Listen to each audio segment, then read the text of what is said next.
BSc second semester के students, आप सभी का स्वागत है। आज हम जो आपका पहला यूनिट है यानी कि केमिकल बॉन्डिंग, आपका जो फर्स्ट यूनिट है, ठीक है, वो है आपका केमिकल बॉन्डिंग 2। ठीक है, इसमें हम पढ़ चुके हैं अभी तक। इसमें हाइड्रोजन पढ़ चुके हैं, हीलियम पढ़ चुके हैं, B2 C2 सब पढ़ चुके हैं, N2 भी हम डिस्कस कर चुके हैं। आज हम O2 के बारे में डिस्कस करेंगे। ठीक है, O2 के बारे में आज हमारा डिस्कशन रहेगा, उसको आप ध्यान से समझिए, बहुत इंपॉर्टेंट है। तो ये हम पिछली क्लास में B2 C2 N2 का हम पूरा का पूरा एमओ डायग्राम देख चुके थे। O2 और F2 का और Ne2 का भी मैंने आपको बताया था। तो फिर से हम एक बार इसको देखेंगे प्यारे बच्चों। ध्यान से देखिएगा, अच्छे समझिएगा कि O2 के लिए कैसा होता है, O2 F2 और Ne2 के लिए मॉलिक्यूलर ऑर्बिटल का अरेंजमेंट कैसा होता है। ठीक है, O2 के लिए, O2 के अंदर, O2 मॉलिक्यूल के अंदर जो मॉलिक्यूलर ऑर्बिटल्स होते हैं, एटम्स के अंदर जो ऑर्बिटल्स होते हैं उन्हें एटॉमिक ऑर्बिटल कहते हैं, और मॉलिक्यूल के अंदर जो ऑर्बिटल्स होते हैं उन्हें मॉलिक्यूलर ऑर्बिटल कहते हैं। जब एटम कंबाइन होते हैं तो उनके एटॉमिक ऑर्बिटल जन्म देते हैं मॉलिक्यूलर ऑर्बिटल्स को। ये सारी बातें हम पिछले यूनिट में डिस्कस कर चुके हैं। आज हम बस इतना देखने वाले हैं कि O2 F2 और Ne2 में हम आज O2 का ही केस देखेंगे, जल्दी जल्दी करेंगे इसको। तो O2 मॉलिक्यूल के अंदर जो मॉलिक्यूलर ऑर्बिटल हैं वो किस प्रकार से अरेंज्ड हैं, उनको जरूर देखिए, उनको याद कीजिए। तो जो सबसे पहला मॉलिक्यूलर ऑर्बिटल होता है वो सिग्मा 1s होता है, then sigma star 1s, then sigma 2s, sigma star 2s। अब N2 BCN में ये सिग्मा 2pz आगे पीछे होता है, लेकिन O2 F2 और Ne2 में ये आगे होता है।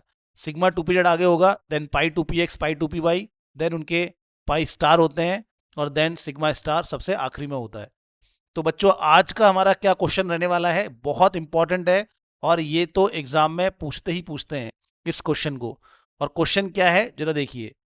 क्वेश्चन क्या है? क्वेश्चन है आपका कि ऑक्सीजन मॉलिक्यूल पैरामैग्नेटिक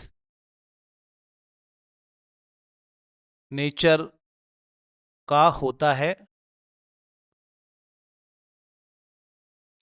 इसे MOT के आधार पर समझाएं। ठीक है,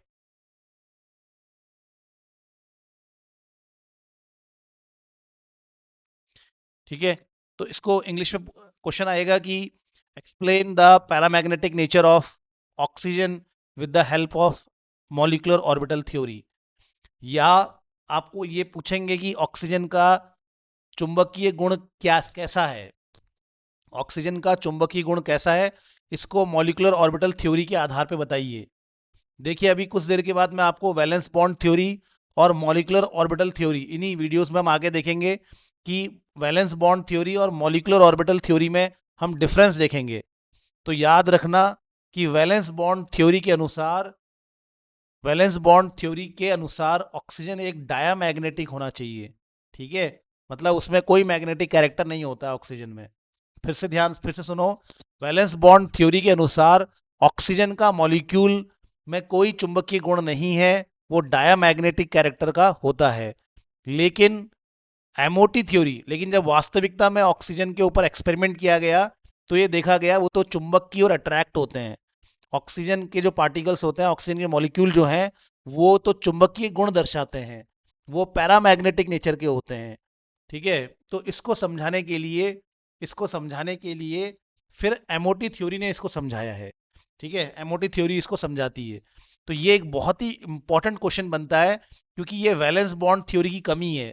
अगर आपसे कोई पूछ ले, आपको कोई कमी याद ही नहीं आ रही है, तो आप ये एक कमी जरूर बता देना कि वैलेंस बॉन्ड थ्योरी के अनुसार O2, वैलेंस बॉन्ड थ्योरी के अनुसार O2 कैसा है, डायामैग्नेटिक है।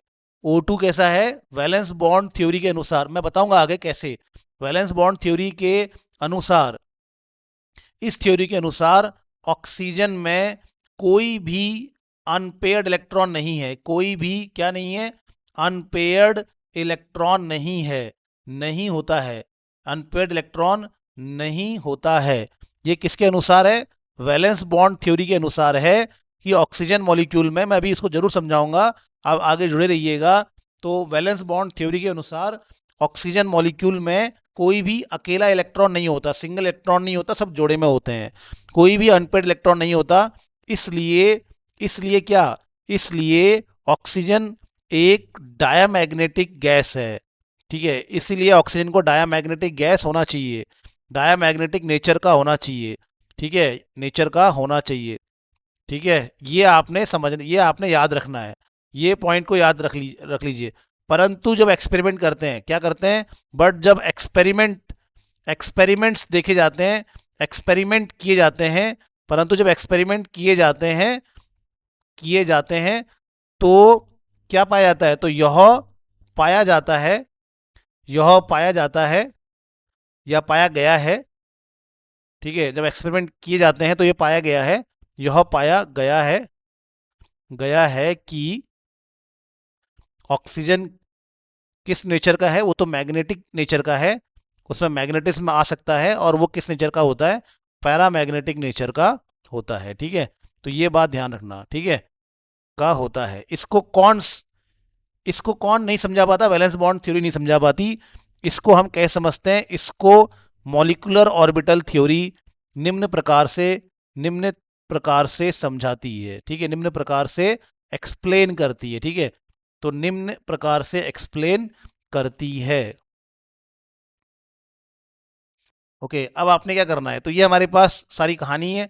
अब हम कैसे समझाएंगे इस चीज को, तो आप बोलोगे ऑक्सीजन, ठीक है, अब आप इस ऑक्सीजन में टोटल इलेक्ट्रॉन, ऑक्सीजन में टोटल इलेक्ट्रॉन आपने लिखने हैं, तो ऑक्सीजन में टोटल इलेक्ट्रॉन कितने होते हैं उसको लिखेंगे हम। एक ऑक्सीजन में कितने होते हैं, 8 इलेक्ट्रॉन। तो O2 में टोटल क्या ढूंढ रहे हैं, टोटल नंबर ऑफ क्या ढूंढ रहे हैं हम, इलेक्ट्रॉन्स कितने होते हैं, 8 + 8 यानी कि 16 इलेक्ट्रॉन हमारे ऑक्सीजन के मॉलिक्यूल में होते हैं बेटा, ठीक है। ऑक्सीजन के मॉलिक्यूल में कितने इलेक्ट्रॉन होते हैं, 16 इलेक्ट्रॉन होते हैं। अब अगर इसमें 16 इलेक्ट्रॉन है, अच्छा, अब हम क्या करेंगे, और या अब O2 का क्या, मॉलिक्यूलर ऑर्बिटल अरेंजमेंट, ठीक है, O2 में मॉलिक्यूलर ऑर्बिटल अरेंजमेंट कैसा होता है, मॉलिक्यूलर ऑर्बिटल अरेंजमेंट निम्न प्रकार का होता है, ठीक है। मैं आपको आंसर राइटिंग बता रहा हूँ बेटा, इसको इंग्लिश में कन्वर्ट कर लेना, हिंदी और इंग्लिश दोनों पढ़ने में चीज़ें हमें बहुत जल्दी जल्दी समझ में आती है। तो O2 में जो मॉलिक्यूलर ऑर्बिटल का अरेंजमेंट होता है वो कैसा होता है, ये याद कर लीजिए, याद कराया था, sigma 1s, sigma star 1s, ठीक है, sigma 2s, sigma star 2s, फिर क्या होता है, सिग्मा 2p z, यहाँ सिग्मा 2p z पहले आ जाता है, देन पाई 2px और पाई 2py सेम एनर्जी के होते हैं, इनको एक साथ लिखते हैं, और बहुत सारी किताबों में इनको इक्वल टू करके लिखा जाता है, ठीक है। फिर लिखेंगे हम यहाँ पे pi star, now pi star 2px and pi star 2py, ठीक है, इसको ऐसे लिखेंगे, और यहाँ पे आएगा हमारा सिग्मा स्टार 2pz, ऐसा आ जाएगा। अब हमने इसमें ये 16 इलेक्ट्रॉन बच्चों भरने हैं, तो 16 इलेक्ट्रॉन अगर हम भरेंगे तो कैसे भरेंगे, चलो भरते हैं, 1 2, इनमें दो दो आते हैं, 1 2 3 4 5 6 7 8 9 10 11 12 13 14, मेरी बात समझ रहे हैं, एक एक इनको पहले सिंगल सिंगल भरते हैं, मतलब 11 12 13 14 ऐसे भरना होता है, क्योंकि इनकी एनर्जी सेम है। अगर एनर्जी सेम है तो इनमें इलेक्ट्रॉन्स सिंगल सिंगल भरे जाते हैं, और फिर उनको पेयरिंग की जाती है, पूरा बढ़िया। यहाँ पर जो है हुंड रूल्स भी लगाएंगे, सब लगाएंगे इसमें, जो 3 रूल है, हुंड रूल, पॉली रूल और अफबाउ रूल, वो सारे रूल यहाँ पे लगेंगे।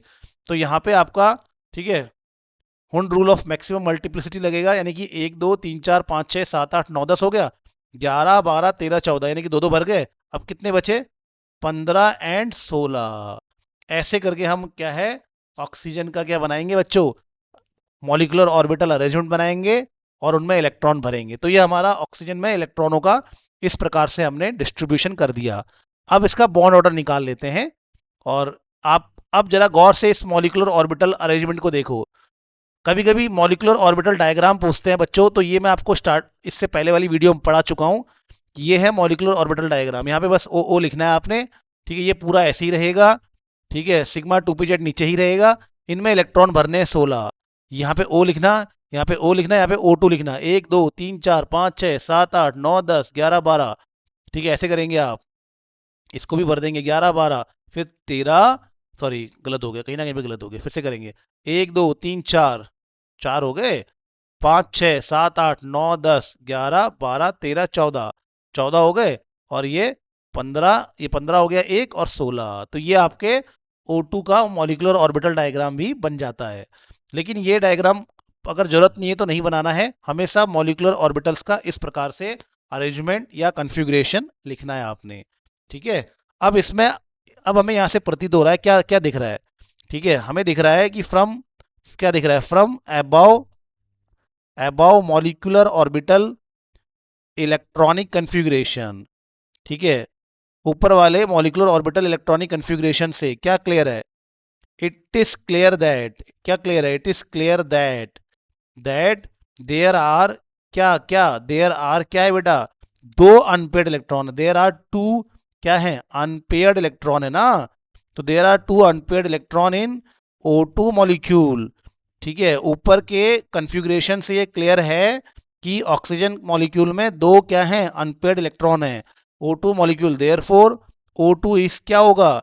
O2 is paramagnetic. ये बहुत ही इंटरेस्टिंग और बहुत ही सिंपल सा, बहुत ही इंपॉर्टेंट क्वेश्चन है बेटा।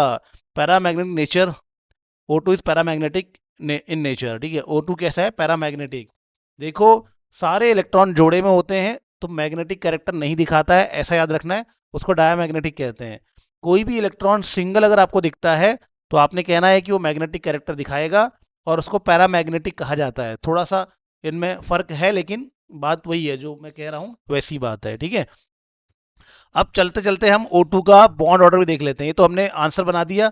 Now the bond order of O2। ठीक है, बॉन्ड ऑर्डर ऑफ O2, चलो बॉन्ड ऑर्डर ऑफ O2 देखेंगे कि यार O2 में कितना बॉन्ड ऑर्डर आता है, उसको निकालेंगे। तो बताओ बॉन्ड ऑर्डर का फॉर्मूला क्या है? ये भी बहुत इंपॉर्टेंट है। बॉन्ड ऑर्डर का फॉर्मूला है बॉन्डिंग माइनस एंटी बॉन्डिंग बट्टा 2। ठीक है, बॉन्डिंग में कितने इलेक्ट्रॉन, चलो गिनो तो जरा, जिनमें स्टार नहीं है उनमें गिनो। 1 2 3 4 5 6 7 8 9 10, तो ये 10 हो गया।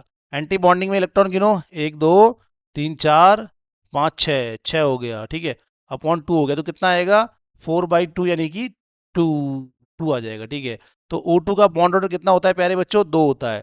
इसका मतलब O और O के बीच में कितने बॉन्ड होते हैं? O2 में 2 बॉन्ड होते हैं। ठीक है, तो ये बात हमारी यहाँ पे क्लियर हो गई। तो ये क्वेश्चन आपके एग्जाम में पूछेंगे ही पूछेंगे, बहुत इंपॉर्टेंट है, अलग अलग तरीकों से पूछा जाता है।